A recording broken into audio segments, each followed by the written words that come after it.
And especially thank Neal Hinders for agreeing to have this on the week of the year of the worst hailstorm in Canyon history, at least that I know of. So thank you, Neal. Thank you all for coming.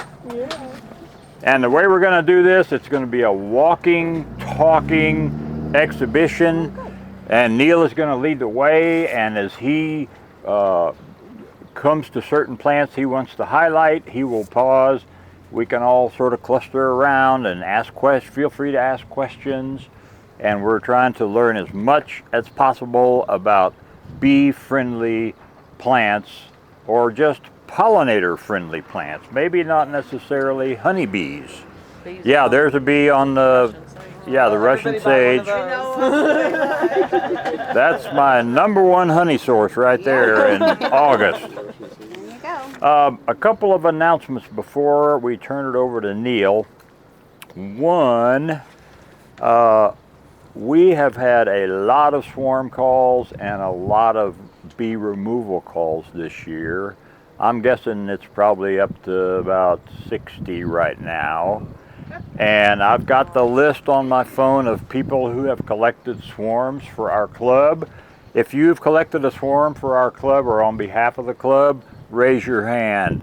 1, 2, Just me? Oh, Rochelle. 3. That's not very many. Okay. Y'all better step it up. I called Aaron like 4 times, and he was working every time. That's the problem. Work gets in the way. If of you have a beekeeping. job, it's tricky to drop what you're doing and go get a swarm. But we really appreciate the people who are able to do that. So thank you for that. If you're not on the swarm list or the bee removal list, let me know and I will put you on the list. I have both lists right here. So we'll try to get that done. The swarm season is just kind of winding down right now, but the cutouts are just red hot. Yeah. Every day my phone rings with somebody, I've got bees in a wall, can you come and get them? Well, no ma'am, that's not how it works, but I can find somebody to come and get them. The other announcement is not this Saturday, but the Saturday after is our first Canyon Market table at Canyon on the Square as a bee club. Is that the 21st? Yes. Is that a Saturday? Mm-hmm. Yes, it sure is. Okay. So the 21st, it starts around 8 o'clock. I probably won't roll in here till about 8:30, but I will have our club's observation hive with me with frames of brood and bees, and not the queen, because you don't want to take her out of the hive, but stuff for the kids especially to be attracted to and to ask questions. And it's helpful to have 2 or 3 people besides me, but if I'm the only one, I'll still do it. It's fun, actually, especially if it's not too hot. And if the bees are not escaping from the observation hive. We've been down that road one time. So, any questions before I turn it over to Neal Hinders? Comments? Will you talk about the workshop that we're hosting in July? Thank you. You're welcome. One of Aaron's friends from the A&M system, he is an apiculturist down in College Station, except he lives in Overton. Which is over by Louisiana. Yeah, it's way the heck away from everything. But Dr. Garrett Slater is coming up here on Friday, July 18th, and spending the night in the Best Western out here on 4th. Thank you for that tip. And I didn't know there was an A&M discount, but we got the A&M discount. Nice. That's awesome. The Hampton was going to be $380 for 2 nights. This place is $118 for 2 nights. That's a hell of a discount. So that's more of our money we can save to spend on bees. Does it have air conditioning? So we are not meeting there. That's just where Dr. Slater is sleeping. Yeah. We are meeting at the extension office. Yeah, we'll be at the extension. On the 19th. And Aaron was kind enough to book us a room in the extension office. We've sort of had to sort of scramble to find a good place to meet, but we think we did. We didn't want to impose on nesters just because of the chaos they have going on at Creek House. The west side of town took it, east side of town took it worse than the west side of town. You know how hailstorms are. They do what they want to do. Yeah. But yeah, that will be the third weekend of July. So, hope everybody can make that. It'll be an all-day event like we do in the past. Catered lunch, the whole deal. And right now I only have about 8 people who have signed up. So please, I'll send out the link again to the Google form. So please go on there and sign up. We haven't planned a caterer yet, but we need to know how many people are going to come so that we can plan who will feed us. Okay? So I'll send that out in GroupMe again so everybody can see it and has the opportunity. And Dr. Slater, so he's our new state apiculturist. In the past through AgriLife, through the Extension Service, we have not had an apiculturist in Texas. So he was hired in January, so he's brand new to the state, and he's doing research looking at the genetics of bees that are more mite resistant than others. So we're really lucky to have him here. Hopefully we'll get to participate in some research that he's doing. So it's a really great opportunity for us. He's going to talk about the Master Beekeeper program here in Texas. We don't have a lot of Master Beekeepers up here in the Panhandle because the testing has always been in College Station, and that's hard for us to do. But he's going to host testing up here now. So he had it in Lubbock a couple of months ago, and we can have him here in Amarillo as well if we get enough people who are interested. So he's going to teach us about that program. He's also going to talk about the research that he's doing and how we can help and represent our area so that we have an understanding of what is happening with bees in the Panhandle and not just in other parts of Texas. So it's important that everybody comes and meets him and learns about what he's doing. Okay? Okay. Sorry, I took over. No, it's okay. We needed to hear that. Anything else? One person at that workshop is going to win some free. Oh, yes, and we have a nook that has been donated as a door prize for our workshop. So if you come, you could be the winner of some bees. Okay. Very cool. Yeah. All right. Is anybody new here today? Anybody? Yes, we have a couple of new folks. If this is your first meeting. Have y'all thank been here you for before? coming. No. No, sir. Okay. So Do you- this is, yeah, go ahead. Ryan Barrett, Kimberly Pafford. Okay, do you guys have bees? Oh, yeah, they do. Lots of bees. Oh, good. Really? Oh, good. Awesome. Yay, okay. Big Creek refugees. We did that Yay. 6 weeks ago. So We had a swarm. swarm, and instead of calling one of y'all, I said, "What if we keep it?" Oh, okay. Oh, Good job. awesome. And We how'd like you go that from attitude. one swarm to 7 hives. What's taking place in 6 weeks? So, yeah. Uh-huh. They had, we bought some of the equipment there, and then we tried to get in on some of the hives, and then they ended up having some, and then we had some more, and then had some more, and then. Rochelle keeps texting, and every time Yeah. it's like Christmas. We're like, Uh-huh. I know how that goes. Well, you know, so now next, we built a whole apiary, and we're planting meadows, and Oh, like we're They've got a cool setup. we got Okay. the bug. Yeah, we were bit. Okay, well, when you need help, let us know when things go wrong. We are we are already. Yes. They're doing Good. a good job, though. They've got Okay. it all set up, and they're researching, and they're doing a really good job. Good. Who Ryan else and Kimberly, right? Very good. is, who Welcome. else is new beekeepers? Anybody else? Okay. Anybody not have bees? Because I feel like there's someone standing here who probably has too many bees that would like to give some bees to someone. We're going to get you bees. Okay. Do you have a bee suit? Yes. You have a bee suit? Do you have equipment? Do you have a box? You're ready, girl. All right. Yeah. Yeah. We'll well, get it I done. bet you do very soon. We'll get it. Okay, great. All right. All right. Neal Hinders. Thank you, sir. You bet. Neal, do you want some bees? I feel like I think the plants are just fine for me. I think Nancy would shoot me if I said, "Hey, let's start some bees. Let's have some bees." We have goats and a donkey now, so it's like, oh yeah. You can't have one without the other. Well, we did for a long time, but no, it's fun. Yeah. It's like it's fun. So. Yeah. good. Awesome. Well, I'm very glad that you all are here. It's to me it's something to see the number of bee enthusiasts that there are now. Before we moved in here, I sold out of greenhouses behind my house where we grow the plants. And in the spring, we'd just convert one, and we'd have people out, and they would come and shop. And so this is much better than out there. But there we were in an enclosed place. We've been here 11 years, so that was 12 or 13 years ago. Well, it was 12 years ago that we were last out there selling.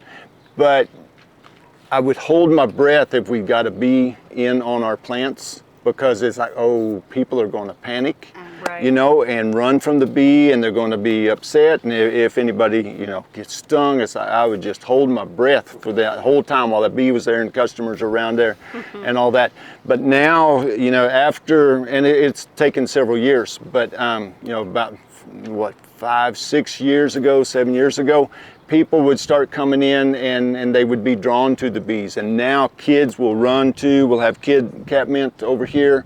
And as soon as they see the bees, the 2 to junior high kids will just run over there. Mom, there's bees. And the mom will say yes. The dad will say yes.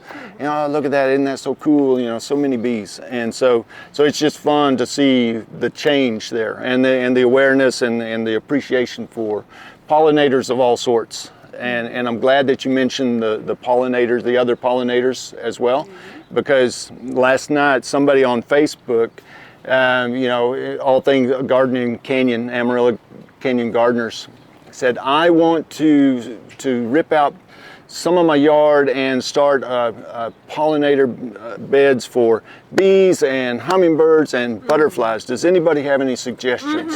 I was like, oh, hey, yes, where to begin? And so I just started listing, but that is basically, if you look at our logo, our sign out front, this was made, I don't know, 20, 25 years ago. The sign was, but there's a hummingbird on there, there's quail, and there's butterfly sitting on there. There are no bees, because when I did make the sign, it's like, we won't be talking about bees around here. It's just, but no. But now bees are a really big thing, and it's fun to see. So, did everybody get a plant list? I will pass these I'd out. like one. There's one right There, and if anybody You pass needs it one. down.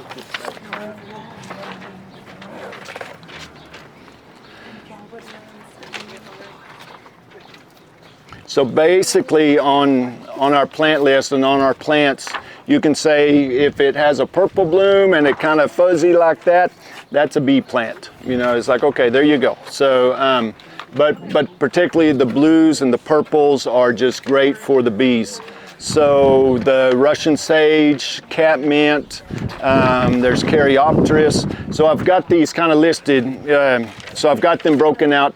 There's some that have 3 X's, so I could sort them, but then they're in alphabetical order. They're not necessarily the best plants at the top of the list or anything like that. But then it goes down to 2 X's, and then I don't have any 1 X's on there.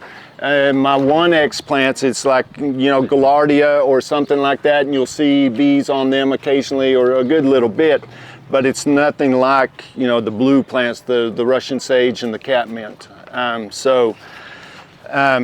But no, we can go look against the west wall over here. There's some plants that are actually still blooming. So we can go look at some of those, the Russian sage, and there's a little bit of cat mint over there, and you can see bees kind of floating around out there. So we can go look at those anyway. All right.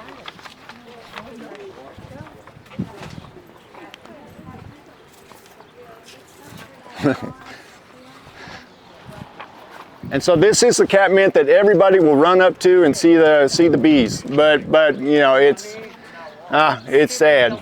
It is sad, that sad thing. Yeah.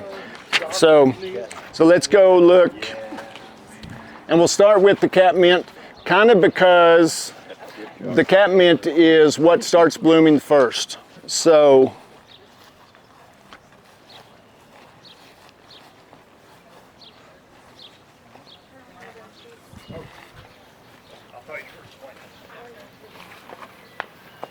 Is catmint on this list?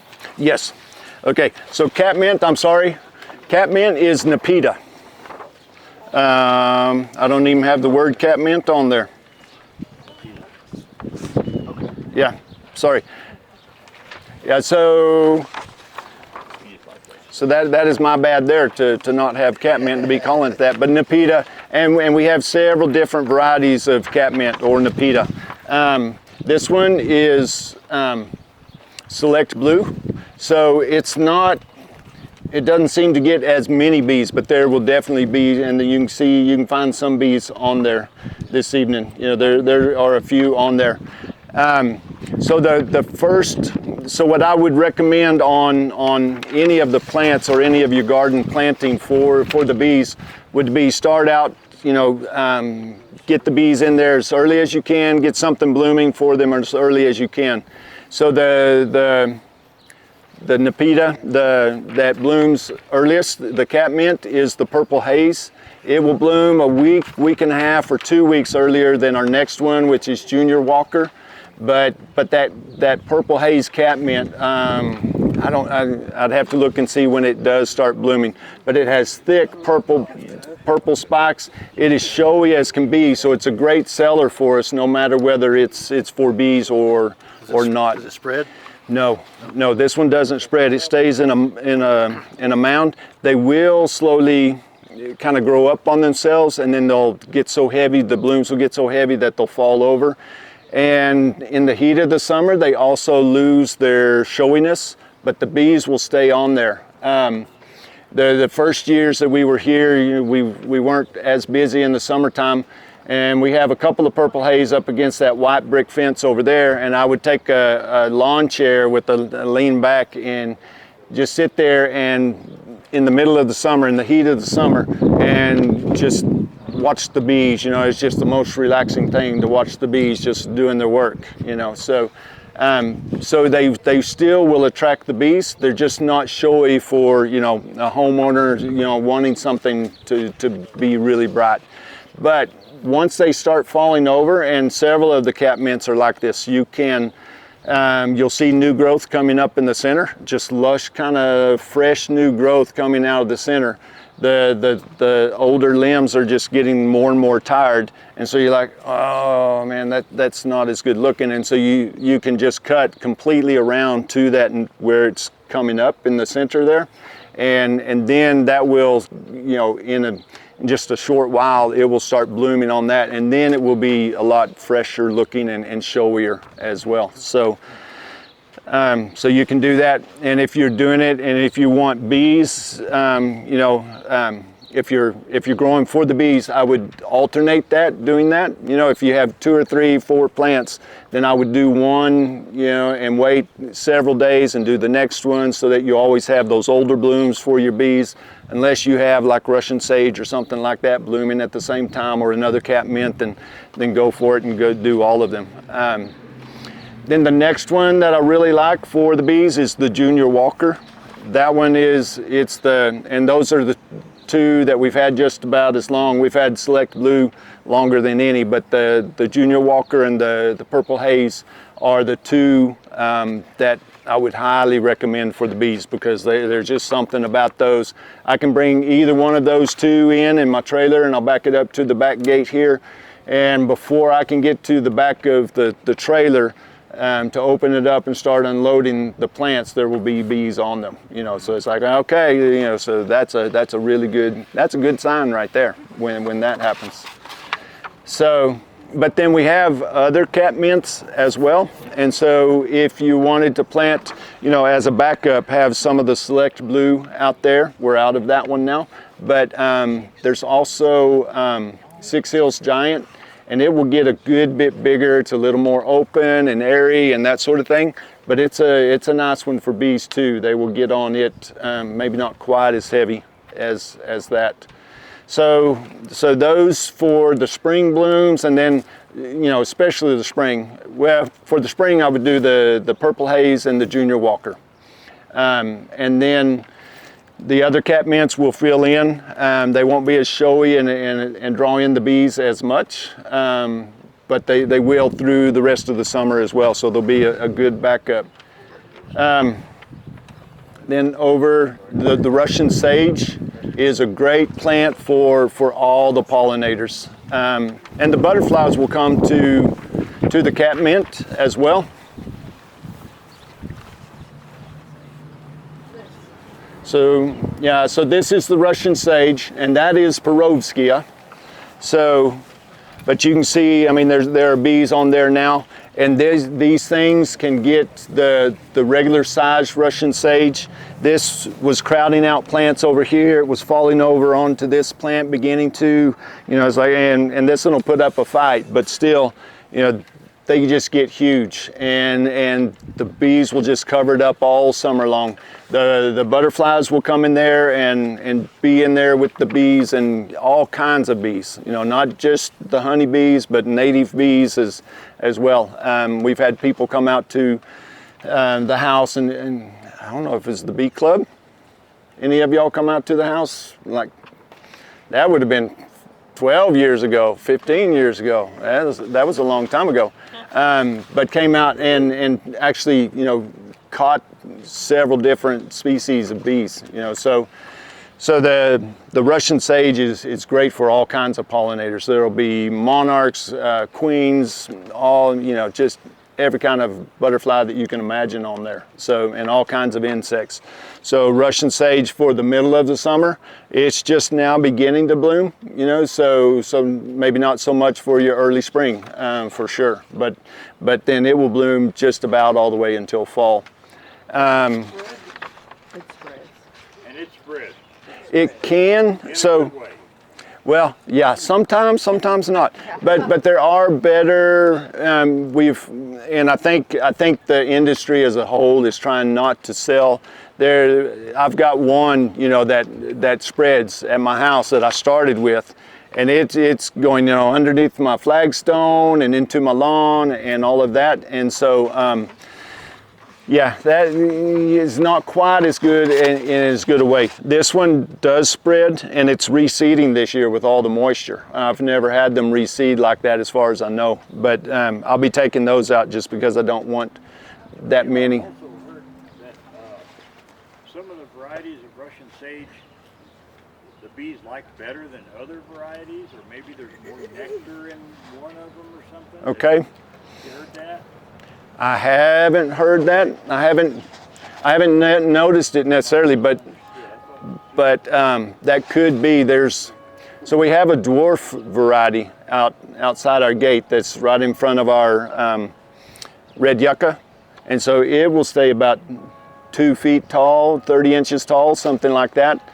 And it may not have as many bees on it, but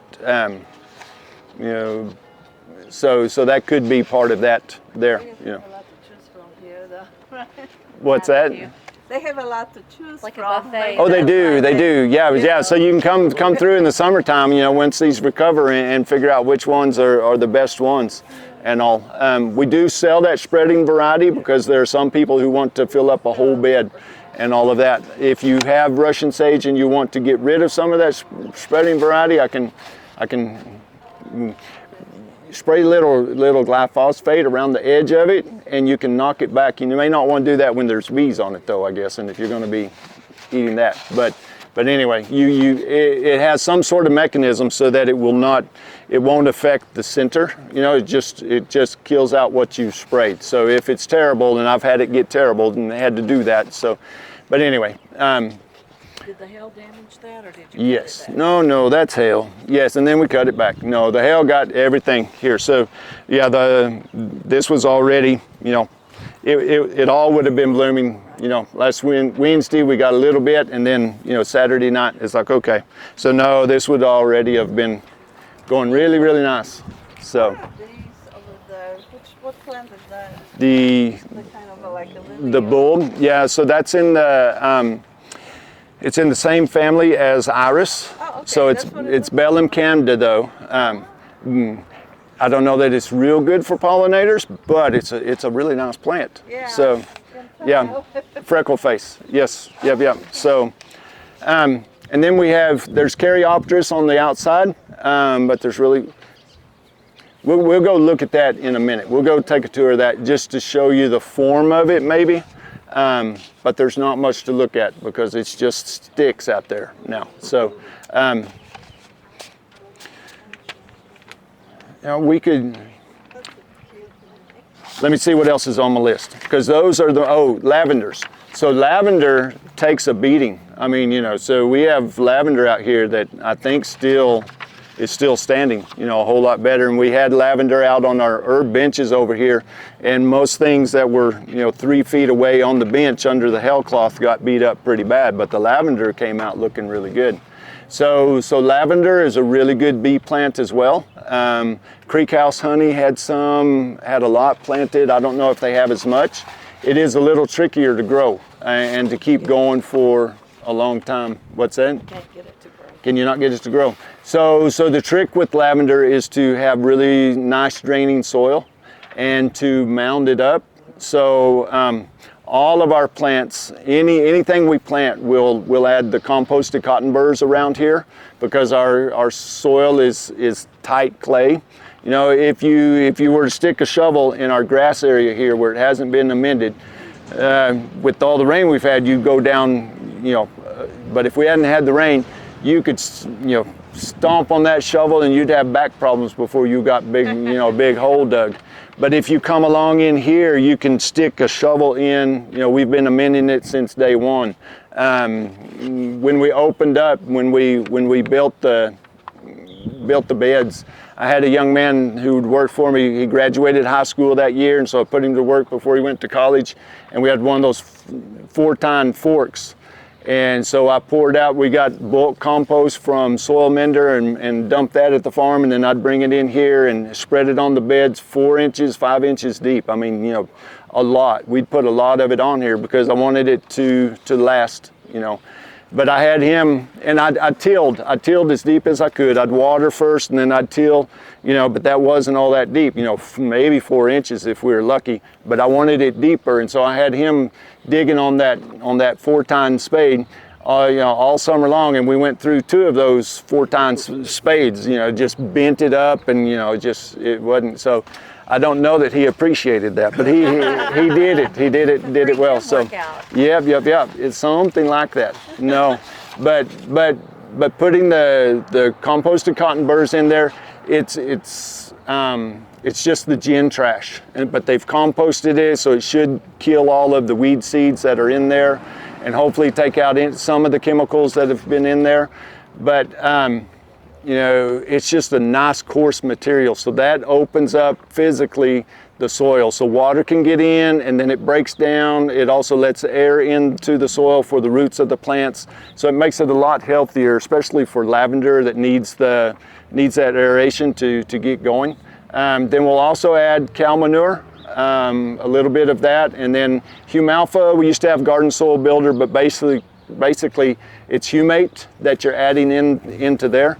And so that helps feeds whatever organisms, the microbes and everything that are in the soil. And so that all of that just breaks down and makes a nice healthy soil. So by the time midsummer, and then midsummer we'll add a layer of the cotton burrs as a mulch just to keep the soil cooler and to hold the moisture in and that sort of thing. But once you've done that for a while, you can go through and look at your mulch or look at your beds, and it's basically crawling down there. I mean, there's so many insects down in underneath that mulch, and then the mulch just moves. And so to me, that's a really good, healthy biological situation. You've got the insects that are breaking it down somewhat, then you've got earthworms in there that are breaking it down more, and then you've got all the fungi and bacteria and everything like that that is good, makes good healthy soil, and then that feeds the plant. We don't feed our plants any other nitrogen or anything like that, so hopefully that is all good. I've debated whether I need to add a little bit of nitrogen on some things because they get a little bit pale. So I don't know if it's iron or nitrogen, but I'm thinking that it's probably nitrogen. So I'm thinking some fresher horse manure, that's being composted some, but a little hotter, a little more nitrogen might be good for some of my plants. So we will try that. But back to lavender then. So once you've got your soil amended and nice and airy, that will make a lot better situation for the lavender. And then you would want to mound it up just a little bit. A lot of people will when Creek House first did it, and I think they're still that way, they have mounds, rows out there, and those mounds are maybe 8-10 inches high. I'm not sure what they are now. But you don't ever want lavender to sit in a hole with water. I've left the water hose mistakenly on my lavender plant, for I think overnight. I went out the next morning and you could just tell it was dying. And there's nothing you can do. It's too wet. It's like what do you do? And so that one did. It just died because I just drowned it out. And there are other plants that will do that too. There's Penstemon clutii here, sunset penstemon, that will do that if I've left the hose running, my timer came on for an hour and it just flooded the bed, and the next day it's like, oh, it made it, but it didn't like it. So so there are other plants that don't like to be, but for the most part, if you amend your soil like that, they've taken the rain really well for us. And Mixing a lot of sand. I don't think I would. And the analogy I've heard there is that sand and whatever else makes cement, so I don't think that I would. And I have customers who come in and say they do that all the time, so maybe, maybe it's an okay thing, but I wouldn't. I would just use the cotton burrs. It's organic, it's going to break down, and it feeds the soil. So I don't think that you need to do that. I mean, I haven't researched it a lot, so I don't know. But I don't use it for that reason. To me that makes a heavier soil, and we don't need the heaviness. But that's just me too. So In one season, the cotton burr completely changed the texture of our soil. And now we have earthworms, like crazy earthworms. It loosens it up a ton. Oh, it does. Yeah. So this bed back here, the rose bed, when I first made that, I did that in the fall, and came back the next spring and I planted my plants, and it's like any good gardener, it's like, that's not big enough. And so I was like, we'll extend that another foot, and so I was going to do that. And I'd been digging and planting in my rose bed, and you just step on the shovel and it just goes into the ground. And then I got out 10 inches where I was going to go and stamped on that, and it was like, oh, maybe we won't do that for a little while. You have to water the ground and get it going. But no, it makes a huge difference. If you use the cotton burrs as a compost or as a mulch on top, it will disappear through the summer, so you may need to replace it and refresh it to keep it going. But you're like, does it blow off? What? But I think that it's mainly just working its way. The worms and the insects are breaking it down and working into the soil and making it that much better. So just another light layer. I don't use a lot of cotton burr as a mulch. If you put it on anything go 2 or 3 inches, it will stop the weeds. But to me, if you put it on that thick, you're adding a lot of depth to your soil, and eventually you're going to be piling on in there and all of that, and it gets expensive after a while too. So I just use enough to kind of break that sunshine, make shadows on the soil, and keep the water in. So any questions? Let me see what other plants I should talk about. What about oregano? Oregano? Yeah, so some of the herbs are really good. That's right up on the list. And I'm not sure, I do a terrible job of labeling my plants as I'm planting. I'm like, oh, I'll come back and I'll label that, or I'll write it down, and then I don't. But the Greek oregano is really good for, let's go over here and we'll see if it's alive or if it's, how much it's been beat down. It's alive, but I'm not sure how big it is.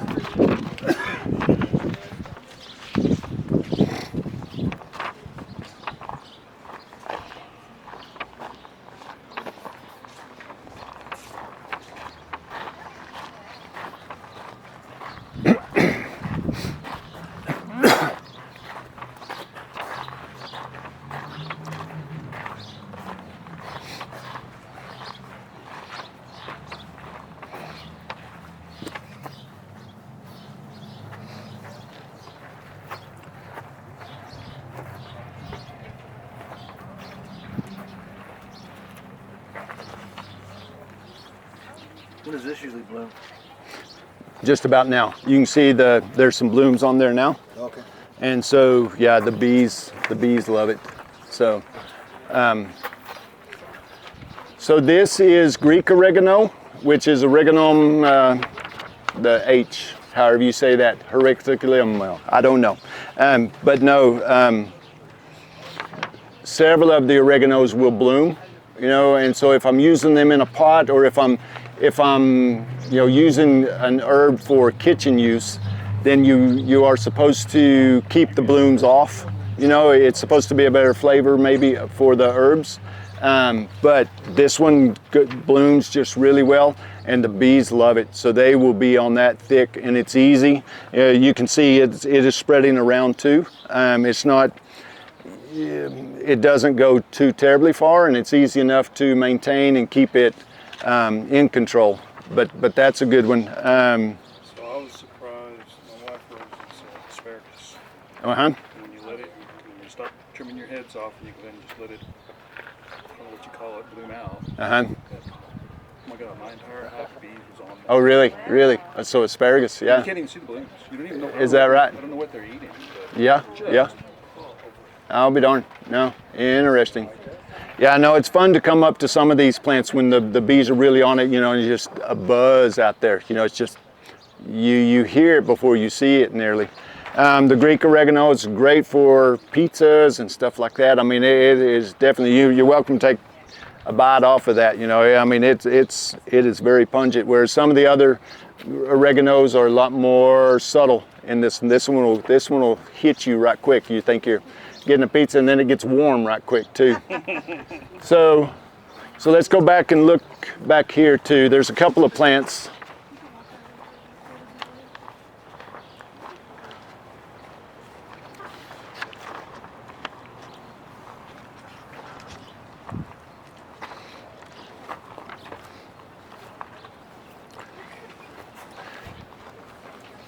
So we grow fennel for basically for the butterflies. The black swallowtail butterfly will come and she'll lay her eggs on there, and you can see this was just, you know, you look at the bottom of that and it was just solid all the way up before the hail. But the caterpillar, she'll lay her eggs on there, and if you don't have birds here in town, we have all kinds of birds. The birds have figured us out, and they know that it's a haven for them, you know, for food. But the black swallowtails, if you want butterflies in your yard, the fennel, parsley, and rue are really good for that. Just be prepared for them to eat your fennel down. You know, so after, this is what my fennel will look like at my house after the caterpillars have been on it for a while. There can be, like, at my plant's not quite this big at my house, but you can count 70 to 100 caterpillars on there just eating away, you know. And you know, my brother's a farmer, and he's like, "You're raising plants to..." Caterpillar? Yes, I am. Yes, I am. Just for the, but then if you have the caterpillar plants, the ones that they lay their eggs on, you will have butterflies around your place, you know, all the time, because that's what the females are doing, you know, and she'll just stay on that all day long. Whereas if you have just the nectar plants, they'll come and they'll hit on it, and then they'll just fly on. You know, they may not stay, but you can sit and watch and take pictures of them on this. we also put in milkweed. It's about that tall, 3-4 feet. Huge bloom. Uh-huh. Bees love it. And then the monarchs will lay their eggs. Yes, yep. So the Asclepias are really good for, yeah, and it's the only thing that the monarchs will lay their eggs on, basically. Yeah, but yeah, and a lot of these other pollinators will, you know, the bees will get on this once they start blooming out, like your asparagus and such. So yeah. And then we have some of our native plants are really good. So this is rabbit brush over here, and this is a gray variety. There's a variety that grows on the way to New Mexico or to Santa Fe. So if you take that cut off to Klein's Corners, you will start seeing shrubs out in the pastures, and just huge like this. And in the fall, they'll just be yellow as can be, and this will turn yellow. And when it does, there's so many, I mean, there is every kind of insect in the world around here on it. So, I mean, there are bees, there's butterflies, there's everything covering that thing up. My only problem with this one is I can't get it to germinate. I can't get the seed from it to germinate. I grew this one from seed, but now I can't get any off of it, and I can't get cuttings to take, and so I can't get it to go. But there are other plants like our little leaf sumac, which is rus, and it's probably not on the list, but it has a short bloom season, but it provides nectar for the native bees, because you go out there when it's blooming and it will be just covered up with the little bitty whatever kind of, it's probably several varieties, but you know, and I understand that some of those only live for those 2 weeks that the blooms are going, and then their job's done. I don't know how all that works or why it works or whatever, but it's interesting. So those are some of our native plants. You know, if you want to help other pollinators as well, some of the native bees and insects, you know, plant some of those as well. So here's some of our catmint. So that is Junior Walker in there. So that's one of our better ones there. That's one of our best. And then, so this is Junior Walker right here as well. And you can see this one's been going with all of the rain that we've gotten. It was really big, and they were getting, you know, just too big, basically. And so you can see how it's kind of flopping over already. But that's that center part, and so in another week or two I would have cut this out anyway, but now I'll come back and I'll cut that back, and that plant will refresh itself and look really, really nice in no time. Just take weeded it out? No clippers on this one. No, and I could take hedge trimmers. So I get just the electric hedge trimmers, and I'll go around there. You want to be careful you don't cut your cord and that sort of thing with it. You know, I've done that once or twice, but it was all right. So, but no, hedge trimmer works really well for this and the Caryopteris. And we can go around and look at the Caryopteris, the blue mist spirea as well. That's it's a hardy midsummer bloomer as well. So let's go back around this way. We have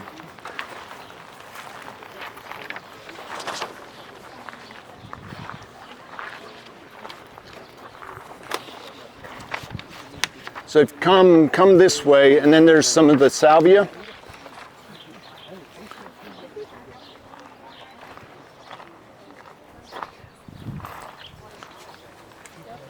So this salvia is, I think, Salvia nemorosa, but blue queen. So, you know, they've got the blue blooms, and we can go through and just shear that off and get fresh blooms, you know, once it's done blooming, to keep it going. But it's a really good one for bees as well. You know, has the purple and the nice blooms that they can land on and that sort of thing.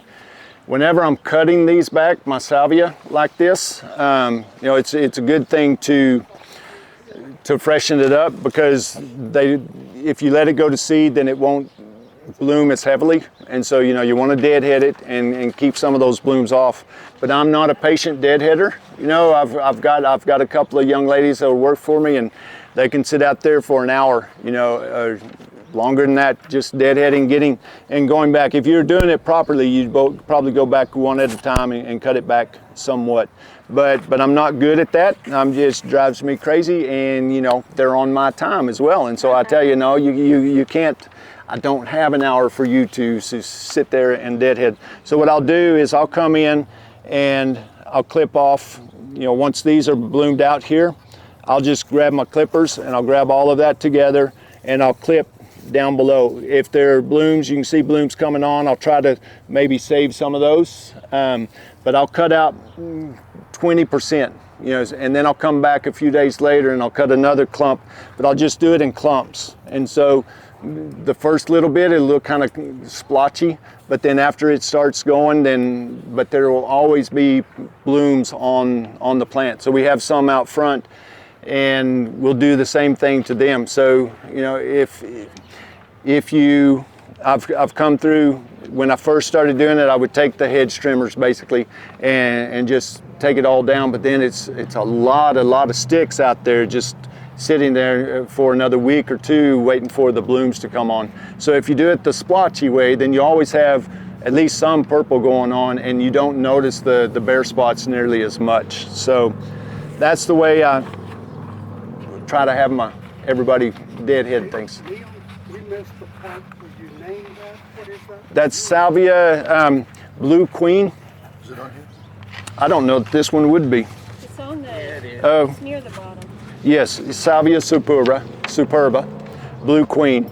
And so this one reseeds itself. So this is a volunteer here. We had Salvia up here on the rack and it just reseeds, and there are new plants coming up, several different places. It's not terrible to get rid of, but you'll definitely get new ones coming up from that. So, no, and then you walk through here. So it's interesting. So the bees, we think of the salvia, especially the red salvia, as hummingbird plants. They hold the nectar in the tubes, and the hummingbirds come in there and they drink that up.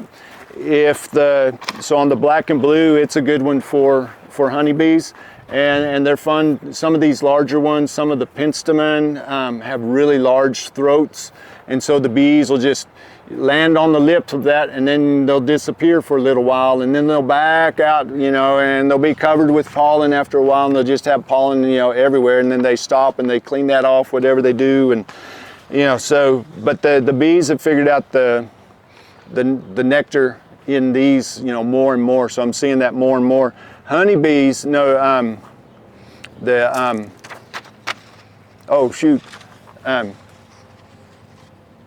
what's the big ones? Bumblebee. Yeah, thank you much. That's terrible. So the bumblebees will come along, and they'll come along the outside, and they'll sit on the outside, and they will pierce that and suck the nectar out. So I don't know if they're doing a good job of pollinating it all that way, but they get their fill. They'll just come along and pierce the side and go on. So this is black and blue salvia. It's a really nice, it gets large.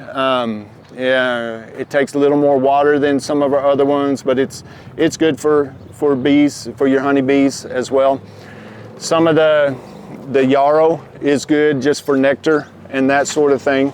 There are a lot of plants that are good for feeding your bees, but the blues, the Russian sage and all of those are really, really good.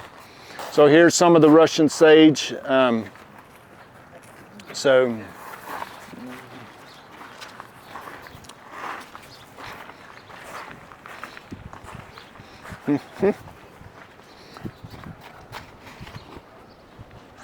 I think we'll go outside and we'll take a tour out here, and just to show you this one plant, and I'll show you, the trimming on it, the blue mist spirea. And then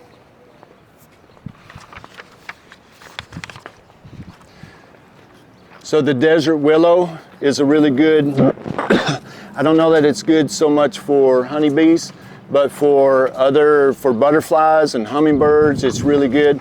I don't know if any of you know Jim Ray. He and I, started gardening kind of the same kind of time, and he was, hummingbird fanatic, at first, and then it's purple martin, still purple martin, but then he had a hive in his house, with the tube going out and all of that, so that was always fun to take the kids over and play together. But when I was starting my hummingbirds gardens, we started like with some of the salvia and all of that. And where I live, there was no trees. There's nothing. He's like, Neal, you need a tree, for the hummingbirds to sit up in and whatnot. So I was, well, what kind of tree would I want? But the desert willow, and you can see a few blooms up there already now, and it will bloom all summer long. So it's good for butterflies and the hummingbirds. The hummingbirds will perch in it then and just guard it. And so it's fun to watch them protecting the territory. But I've got pictures of queen butterflies all lined up, at night just roosting in there. So it's a good plant for all kinds of pollinators as well.